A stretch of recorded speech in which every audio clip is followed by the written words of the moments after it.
ચિત્ર વિચિત્ર શિંગાર શ્રીજી બાવાને ધરે. શ્રી બાવા કે કાકાજી આપ જેવા શિંગાર ધરો એવા મને પ્રિય. જો પરસ્પર પ્રેમમાં કોઈ લભ હોય જ નહીં વચ્ચે, આપ જેવા શિંગાર ધરો એ મને ગમે નથી. ગુસાઈજી શું વિનંતી કરે, પ્રભુ આપને શું પ્રિય છે, આપને જે પ્રિય હોય એ હું કરું. ત્યારે ગોવિંદાસ માગે છે આ પ્રીતિનું દર્શન એમણે જ્યારે કર્યું કે શ્રીનાથજી શ્રી ગુસાઈજી વગર એક ક્ષણ રહી શકતા નથી, અને શ્રી ગુસાઈજી શ્રીનાથજી વગર અલગ રહી શકતા નથી. આવા પ્રેમના દર્શન કરીને વિનંતી કરી, હે શ્રી ગિરિરાજ બાવા, હું આપની પાસે એટલી જ વિનંતી માંગુ છું કે ક્યારે શ્રીનાથજી ને શ્રી ગુસાઈજી એકબીજાથી વિખૂટા ન પડે, બંને હંમેશા એક જોડે બિરાજે. એવી પ્રીતિના દર્શન કરે. ગોવિંદ ગોવર્ધન પે માગત પીછડો પલ છે ન અર્ધ ન મેખી. એક ક્ષણ પણ શ્રી ગુસાઈજી અને શ્રીજી બાવા જુદા ન પડે. કેટલો અદ્ભુત સ્નેહ શ્રી ગુસાઈજીએ કર્યો છે. આગળ વર્ણન કર્યું, જ્યારે શ્રી મહાપ્રભુજીને શ્રીનાથજીએ આજ્ઞા કરી, વલ્લભ મારે ગાય જોઈએ છે.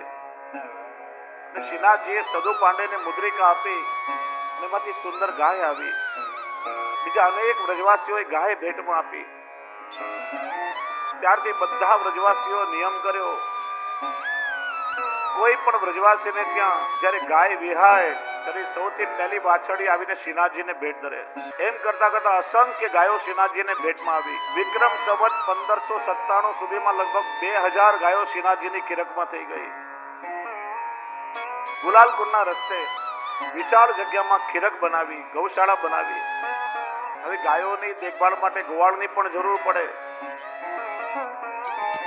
ગાયોની સેવા માટે 4 મુખ્ય ગ્વાલની નિમણૂક કરી. એક તો ગોમદાસજીના છઠ્ઠા દીકરા કૃષ્ણદાસ, બીજા અડીંગ ગામના ગોપાલ ગ્વાલ, ત્રીજા ગોપીનાથ ગ્વાલ અને ચોથા ગંગા ગ્વાલ. આ 4 ગ્વાલ શ્રીનાથજીની ગાયોની સાર સંભાળ રાખે.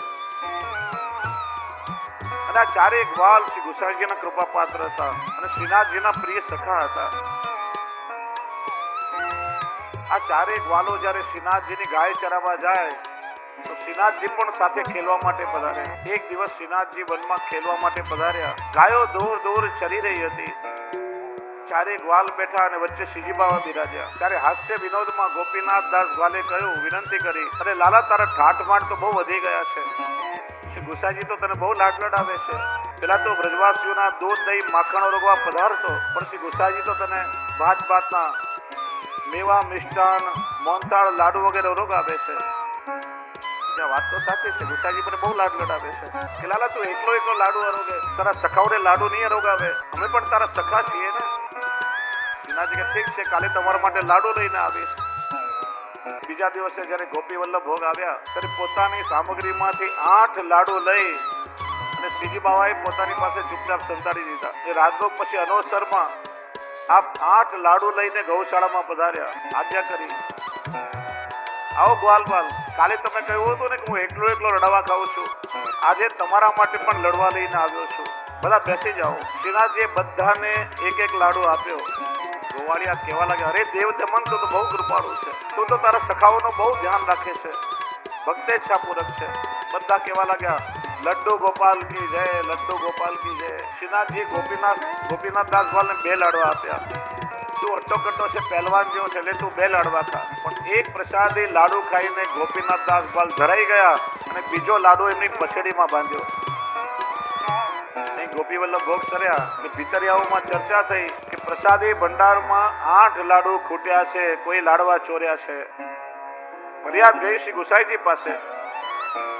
બધાને શ્રી ગુસાઈજીએ પૂછ્યું કે સાચે સાચું કહી દો, તમારામાંથી મહાપ્રસાદમાં કોઈની દાનત બગડી છે? કોઈ માનવા તૈયાર ન થાય. ચર્ચા ચાલી રાત સુધી. 8 લાડુ કોણે લીધા હશે? સાંજે બધા ગ્વાલ શ્રી ગુસાઈજીને દંડવત કરવા આવ્યા. કૃષ્ણદાસ અધિકારીને પણ ખબર પડી. એ પણ સન્મુખ થયા. આ ગ્વાલોએ પણ ચર્ચા સાંભળી કે લાડુની ચર્ચા ચાલી રહી છે કે શ્રીનાથજીના પ્રસાદમાંથી 8 લાડુ ઓછા થયા છે. ત્યારે પેલા ગોપીનાથ દાસ ગ્વાલ આવ્યા હતા. પછેડી ખોલીને લાડુ બતાવ્યો. કૃપાનાથ, આ લાડુ તો નથી ને? શ્રી ગુસાઈજીએ ભીતરિયાઓને બોલાવ્યા. ચમકી ગયા, હા કૃપાનાથ, આજ તો લાડુ છે, આજ તો સામગ્રી ભોગ ધરી હતી. ગુસાઈજીએ પૂછ્યું, તમારી પાસે કેવી રીતે આવ્યો? શ્રી ગુસાઈજી તો બધું જાણતા જ હતા, પણ વાત કઢાવવા માટે પૂછ્યું, અરે ગોપીનાથ દાસ, તમારી પાસે લાડુ ક્યાંથી આવ્યો? કાકાજી આપનો લાડકો દીકરો છે ને દેવદમન, એ મારા માટે લઈને આવ્યો કે તમે ખાધો કેમ નહીં? કૃપાના આ દેવદમને મને 2 લાડુ આપ્યા, પણ એકમાં જ પેટ ભરાઈ ગયું, બીજો ન ખવાયો એટલે બાંધી લીધો. શ્રી ગુસાઈજીએ પણ એમાંથી કણકા અઘરામૃત લીધું, બધા વૈષ્ણવને વાટ્યું.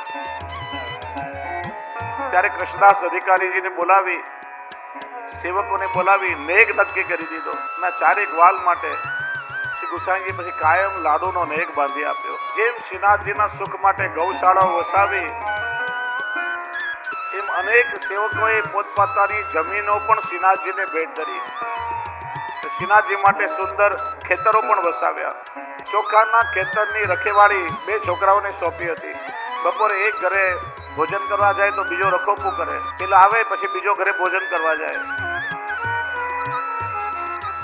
એક દિવસ એક છોકરો ભોજન કરવા ગયો, મોડા સમય સુધી પાછો ન ફર્યો. બીજો છોકરો જે ખેતરમાં રખોપું કરતો હતો એનું નામ હરજી હતું, ભૂખ્યો થયો હતો. પણ નિષ્ઠાવાન સેવક પોતાની સેવા છોડીને ન જાય, ભૂખના કારણે બેચેન થઈ ગયો. ખેતરના માછડા પર ચડી શ્રીનાથજીના મંદિર સામે હાથ લાંબા કરીને કહેવા લાગ્યો, અરે भैया देवदमन बड़ी जोर से भूख लगी है, कुछ खाए को मेरे पास ना है, अरे कुछ प्रसाद मेरे लिए भेज दे, मैं सेवा छोड़ के जाऊंगा तो सारे पंछी दाना चुग जाएंगे. ए देवदमन मैं तो सेवक हूँ, मेरी सुधी ले भैया. જ્યાં ભક્તની આ પોકાર સાંભળી શ્રીજી બાવાએ પોતાના બંટામાંથી 2 લાડુ કાઢ્યા અને કિશોર બાળકનું સ્વરૂપ ધારણ કરી ખેતરમાં પહોંચી ગયા. આ હરજી ગ્વાલને પ્રેમથી 2 લાડુ ખવડાવ્યા અને પછી અન્યત્ર સખાઓ સાથે ખેલવા પધાર્યા. અહીંયા પણ સાંજે શહેરમાં ચર્ચા ચાલી કે બંટામાંથી 2 લાડુ ઓછા થઈ ગયા. તરત જ શ્રીનાથજીએ પધારીને શ્રી ગુસાઈજીને આજ્ઞા કરી કે પેલો ચોખાના ખેતરનો રખેવાળ હરજી ગ્વાલ ભૂખ્યો થયો હતો અને આપની આજ્ઞાનું પાલન કરતા કરતા સેવા છોડે એમ નહીં હતો.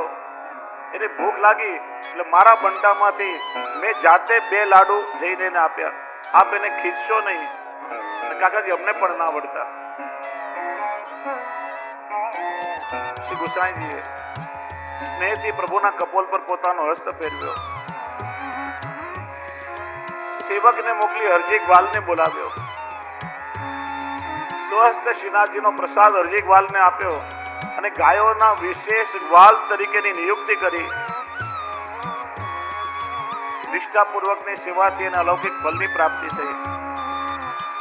અને જે કુંડ પર કે હરજી ગ્વાલ શ્રીનાથજીની ગાયોને જલ પીવા લઈ જતો, એ કુંડનું નામ પણ એની સ્મૃતિમાં હરજી કુંડ પડ્યું.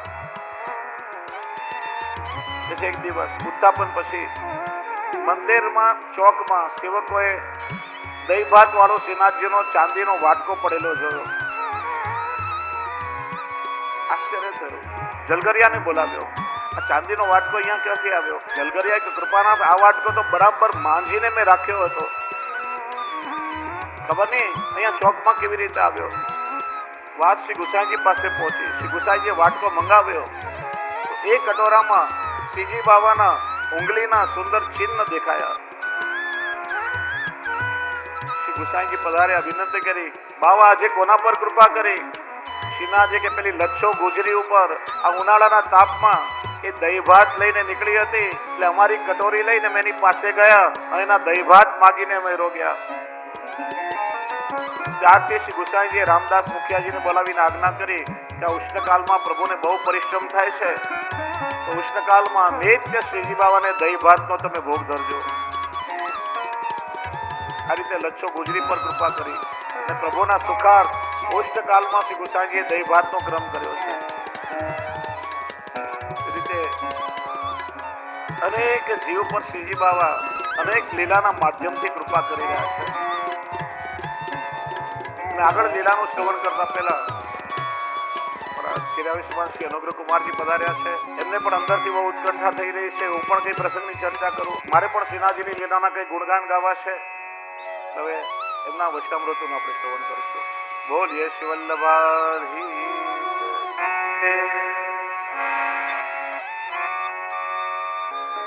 મથુરામાં ઉજાગર ચોબેને ગોર બનાવી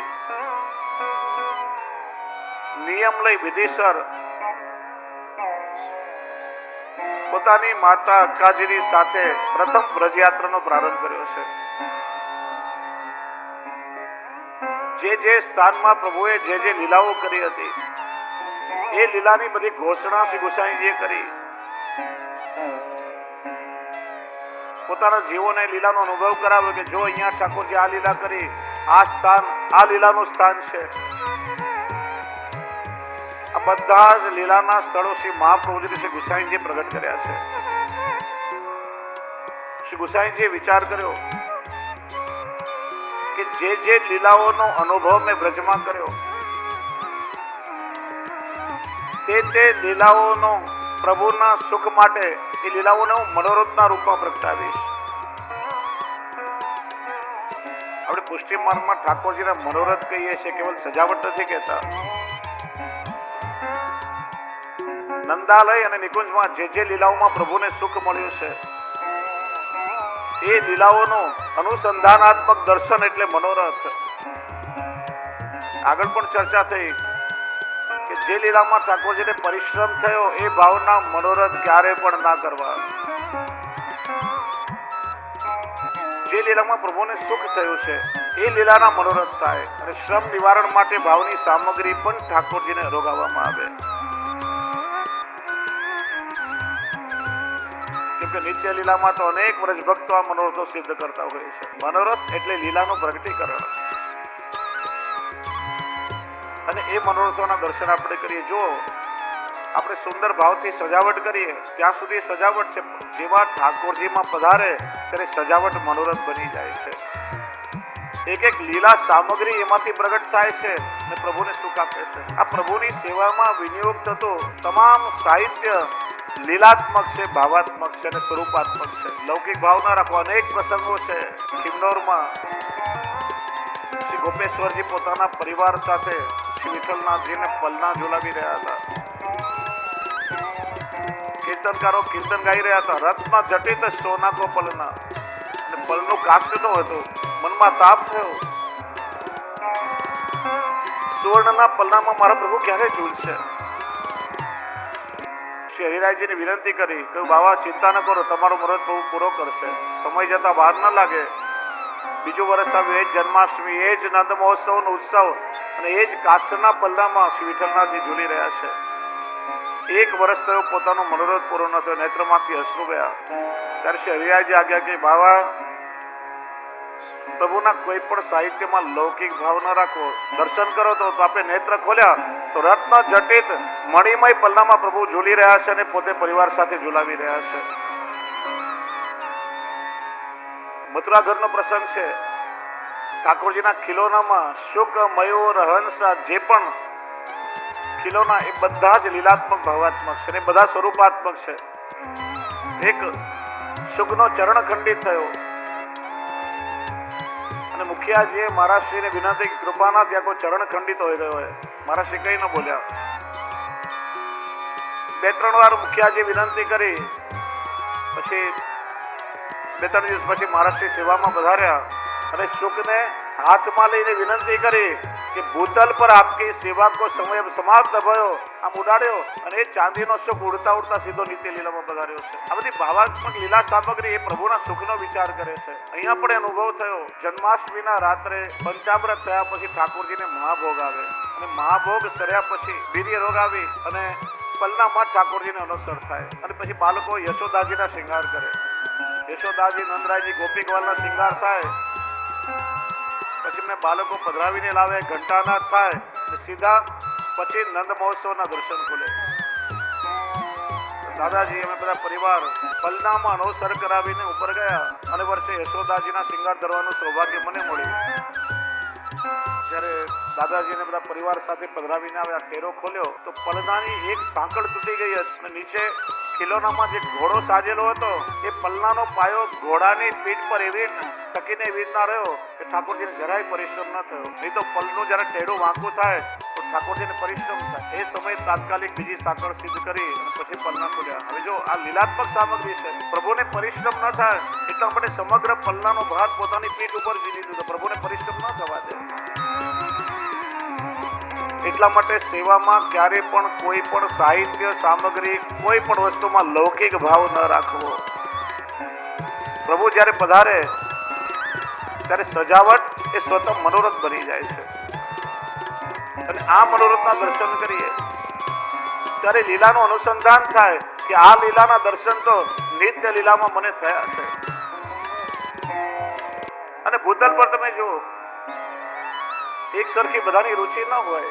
કેટલાય વૈષ્ણવ એવા હોય કે જેમને કેવલ સજાવટમાં રુચિ હોય, કેટલાક વૈષ્ણવોને કેવલ સામગ્રી રોગાવવામાં રુચિ હોય, કેટલાક વૈષ્ણવોને મંદિરમાં સોયની મંદિર વસ્ત્ર કરવામાં જ આનંદ મળતો હોય, કેટલાક વૈષ્ણવોને મૂલઘરની સેવામાં રુચિ મળતી હોય, આનંદ મળતો હોય. એ સેવાથી જ ખ્યાલ આવે કે નિત્ય લીલામાં આપણી કઈ સેવા હતી. એ સેવાથી લીલાનું અનુસંધાન થાય છે. એટલા માટે કોઈ ગમે તે બોલે આ કેવલ દેખાવ કે પ્રદર્શન નથી. પુષ્ટિ માર્ગમાં એક એક મનોરથ ભાવાત્મક છે. આ પ્રભુની લીલાનું ભાવાત્મક પ્રગટીકરણ છે. એ રીતે લીલાઓનો સમન્વય કરી ભગવત સુખાર્થે સુંદર ચોક્કસ ક્રમ શ્રી ગુસાઈજી બનાવ્યો. શ્રી ગુસાઈજી વિચાર્યું આ ભગવતી વૈષ્ણવ પોતાના અનુભવની વાણીમાં અનેક પદોની રચના કરી પ્રભુને એમના લીલા ગુણગાન શ્રવણ કરાવે છે અને એમના લીલા ગુણગાન શ્રવણ કરીને પ્રભુ બહુ પ્રસન્ન થાય છે. તો એવી વ્યવસ્થા કરો કે નિત્ય શ્રીજી બાવા એમના મુખથી કીર્તનો શ્રવણ કરે અને જીવની સંગીત કલાનો વિનિયોગ પ્રભુના સુખાર્થે થાય. એ વિચારે વિક્રમ સંવત 1602 શ્રી ગુસાઈજીએ શ્રીનાથજીના 8 સમયના કીર્તનની સેવામાં 8 ભગવદીય સંગીતકારોને નિમણૂક કરી અને અષ્ટછાપ મંડળની સ્થાપના કરી છે. એમાં 5 શ્રી મહાપ્રભુજીના સેવક અને 3 શ્રી ગુસાઈજીના સેવક હતા. કુમનદાસજી, સુરદાસજી, કૃષ્ણદાસજી, પરમાનંદદાસજી, સિદ્ધ સ્વામી, ગોવિંદ સ્વામી, ચતુર્બુદ્ધદાસજી અને વિષ્ણુદાસ છીપા.